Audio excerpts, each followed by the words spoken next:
Good afternoon, ladies and gentlemen, and welcome to another episode of The World Today, where we bring you the latest updates from around the world. I'm Rahan Morsi, and I'm joined this afternoon by Lubna Salman, a radio journalist. Good afternoon to you. Good afternoon to you. Let's start off with our first news item from the Daily News of Egypt that reads, Foreign Minister Shoukry meets President of the French Senate. The news item itself reads, Foreign Minister Salman Shoukry meets Gerard Larcher, President of the French Senate, today. The meeting, which is held in the headquarters of the Egyptian Foreign Ministry, discusses Egyptian-French bilateral relations as well as the coordination between Egypt and Paris in the issues of common concern, such as fighting terrorism.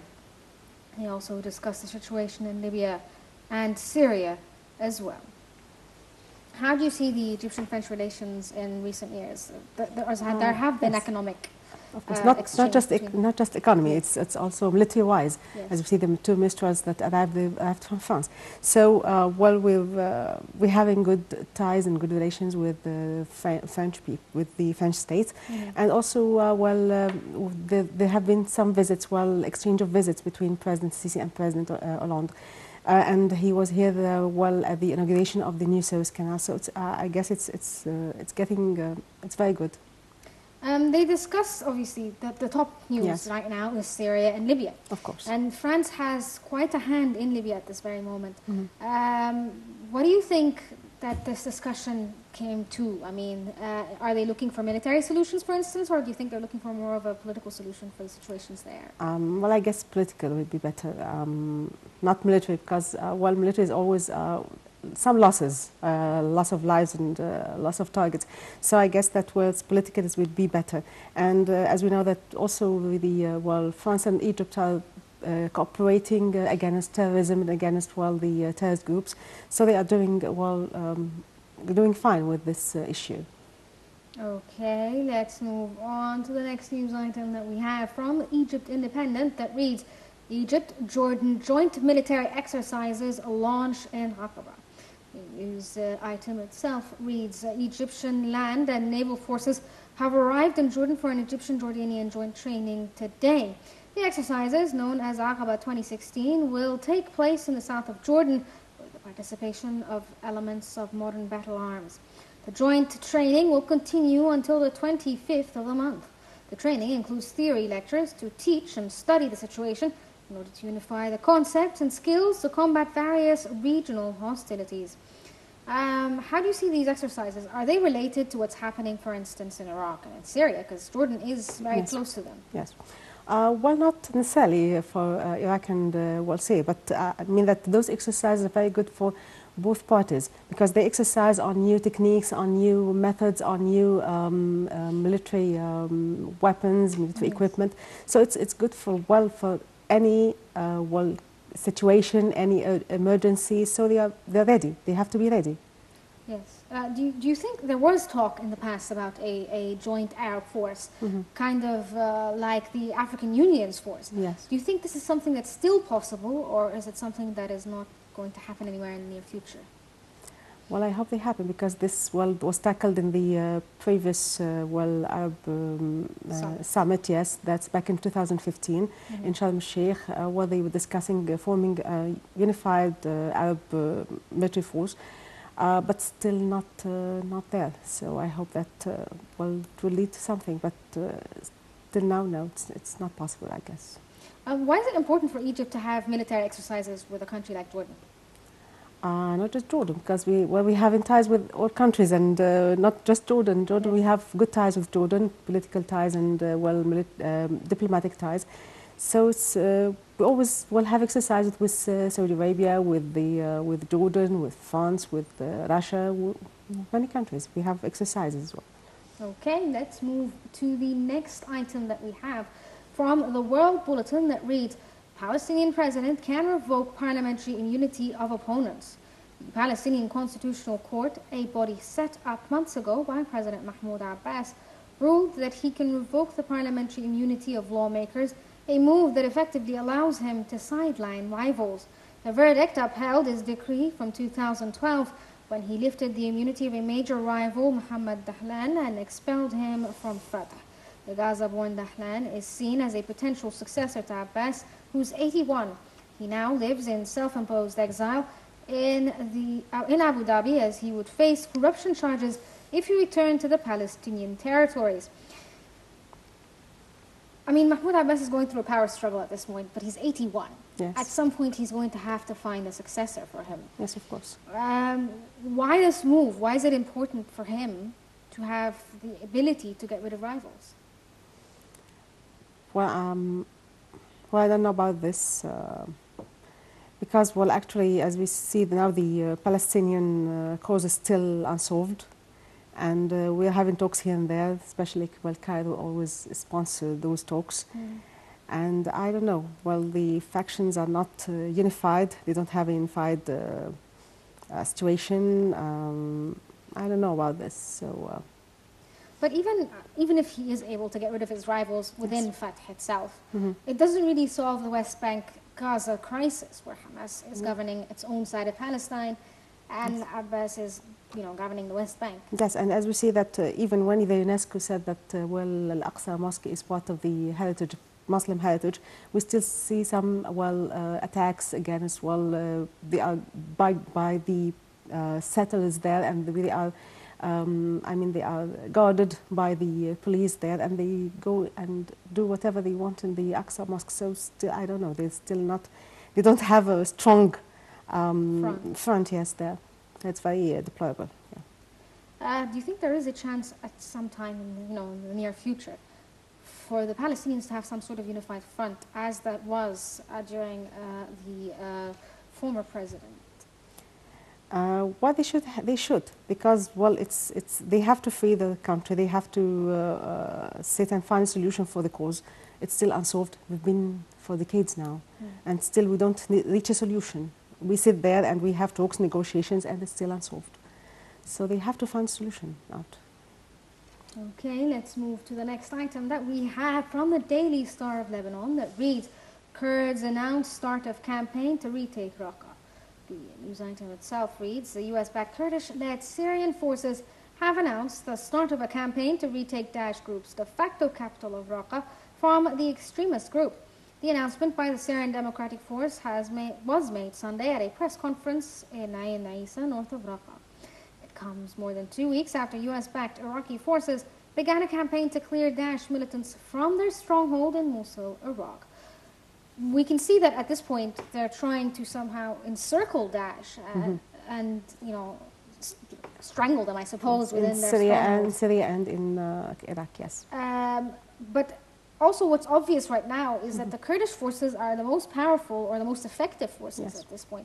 Why do you think they're so organized, unlike the other factions within Syria and Iraq? When you have a unified stance and unified position, of course you will reach a solution. You will be strong.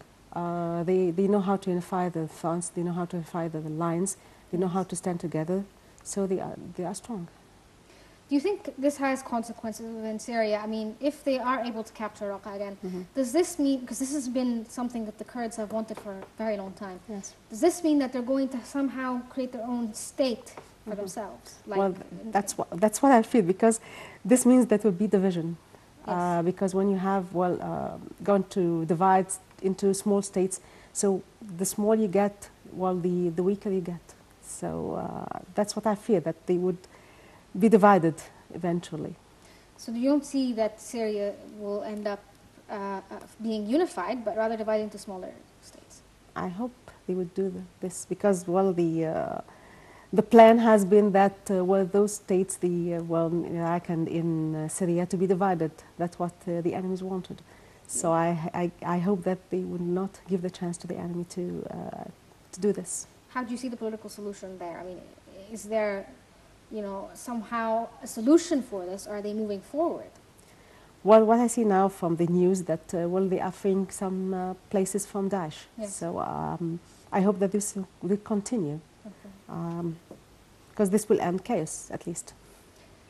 Okay, let's move to the next item we have from The Guardian that reads, Iraqi forces say defenses, civilian hamper Mosul advance. The news item itself reads, Iraq's special forces struggled Sunday to clear areas retaken from Daesh group along the Mosul eastern edge, where the militants have built up fortifications and ramparts in residential neighborhoods. The slowdown highlights the challenges ahead for Iraqi forces as they press into more populated areas deeper into the city, where civilian presence means they won't be able to rely as much on airstrikes. Some civilians are fleeing the combat zone, while Daesh militants are holding the others back to use as human shields, making it harder for Iraqi commanders on the ground to get approval for requests of the U.S.-led coalition airstrikes.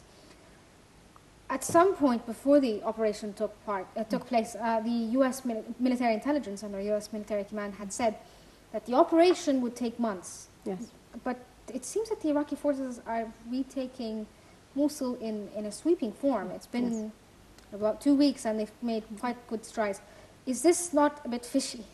Well, that's what they said in Syria as well. They said that it would take years, and then when Russia started with the attacks, it took only hours. So that's what they always say. I don't know what are they aiming at. They always say it will take months, it will take a long time, but it doesn't take that. The reason they're saying this is because they're saying that the humanitarian situation there is difficult. Do you think that the Iraqi forces will find more resistance as they move further into Mosul? In terms of, like they were saying, they're using human shields. Yes. Is this going to be a difficulty they're going to face? Yes, because they are, well, that's always the case. They always use human shields, and they always, the alibi is there that this is for humanitarian. And what they do that they attack, they have raids on the caravans, the humanitarian aid caravans. So it's, the situation is very, very complicated actually in Iraq and in Syria. It's very complicated. Whenever you see that alive there and that situation is going to be solved, you find it again complicated. But the strange thing is Daesh had at some point proven that they are a very strong force. They took large areas of Syria and large areas of Iraq, but at this point they're losing so much. Why is this happening? It's very strange that a power such as Daesh is unable to keep control of the lands that they've taken. I guess it's balance of powers. Yes. It's balance of powers. Well, powers are reshaping things and reshaping situations. So that's why I say that they were strong at a point and now they are not that strong at this point. Okay, let's move to the next item from The Guardian that reads, FBI has found no criminal wrongdoing in new Clinton emails. The news item reads, FBI Director James Comey said that the FBI determined that a new batch of emails linked to Hillary Clinton's private email server did not change the conclusion that she committed no criminal wrongdoing. The FBI Director has faced loud criticism over his handling of the Clinton email investigation. Regardless of who wins the election, he is poised to pay a price. As campaigning continued ahead of Tuesday's presidential election, a Clinton spokeswoman said the candidate was glad this matter was resolved. The fact that this new email scandal came out very close to the elections, do you think this is going to affect her chances in the elections? What I see from the media, that it's not affecting at all. As they said that they are not affected. That was the answer to when those emails were exposed. They said that this is not going to affect. The FBI said it's okay. So, but I mean the polling station. I mean, like polling has shown that Trump's polls have increased slightly since this email scandal. Do you think this is going to give Trump, for instance, a better chance in winning the elections? Well, the elections. Well, the U.S. elections have always been a mystery. You mean that? I mean that you expect something and then it turns out to be something else. I remember when remember when Bush and Al Gore were running for the presidential elections. Well, things happened, and they started recounting the polls and the votes again. So it's always, that there was something you don't expect it. I mean, that's always unexpected. You expect the unexpected in the U.S. elections, and you don't know what. We always look for something in the candidate that they want. The promises, what the candidate gives of promises. It's always they never go through. Yeah, anyway. Yes. So it's always like that. I mean, this is not new for the U.S. elections. Do you think that U.S. foreign policy will change according to who, or dramatically change rather, according to who wins the elections? I mean, obviously there will be slight changes, but is there going to be a dramatic change within the administration. It will not be drastic change. It will be some change if, Yes. well, the candidate is different. Okay, let's move to our final item from the Washington Post that reads, Delhi government orders 3-day school shutdown over smog. The news item itself reads, the Delhi state government said Sunday that schools in the Indian capital will be closed for the next 3 days as the city struggles with one of the worst spells of air pollution in recent years. All schools will be closed for the next 3 days in Delhi. Thick smog has blanketed the capital for days, with local and central authorities meeting to resolve the crisis. It's never been heard of in India, really, that yes. they would have such severe smog. What kind of impact is this for India and for the region where India is? Yes, this is very strange because this first time, as you said, this is the first time that we hear about something like that in India. Yes. But when I went through this news item, I found out that they urged neighboring states of the place where it happened in Delhi to stop burning the ashes and the agricultural ashes or agricultural waste. So this means that where they are trying to curb it, they told the children to stay at home because they will be affected, of course. And where they stop some of the power stations to find a solution and to find out where it exactly started. Yes. Do you think it's related somehow to China? China always has a smog Yes, pollution. and the Olympic Games, you remember that? Yes. Is it related to whatever is happening in China in terms of industry? I don't guess so, because it would have happened before. This is the first time, and China has been affected by this pollution for a long time, so I don't guess it has an effect on it. It has a relation. Okay, well, unfortunately, we've finished today's episode. So, Lubna Salman, a radio journalist, thank you so much for joining us this afternoon. Thank you, it's been a pleasure. This brings us to the end of this episode of The World Today, but stay tuned for more updates on Nile TV.